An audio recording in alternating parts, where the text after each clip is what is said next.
November 22, Reuters authorities on the Spanish island of La Palma ordered residents of 3 coastal towns to stay indoors on Monday after fresh lava flows plunged into the sea, sending thick clouds of potentially high toxic gas into the sky.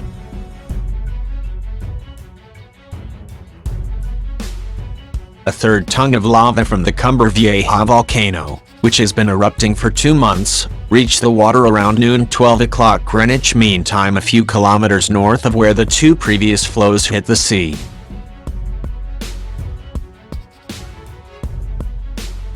Drone footage from the local council showed white clouds billowing out of the water as red-hot molten rock hurtled down the cliff into the Atlantic.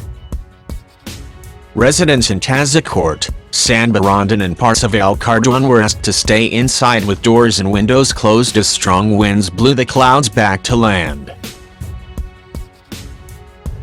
Soldiers from the martial law unit were deployed to measure the air quality in the area. The airport was also closed and is likely to remain so for up to 48 hours due to unfavorable weather conditions, said Miguel Angel Morcund, technical director of Pavolca's Eruption Response Committee.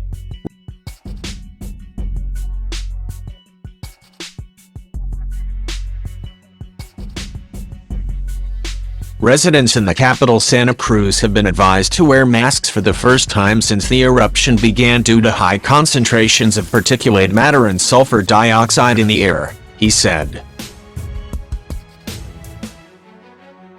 According to the Copernicus Disaster Monitoring Program, the lava flows have damaged or destroyed about 2,600 buildings since September 19, forcing thousands of people to flee their homes on the island, part of the Canaries archipelago.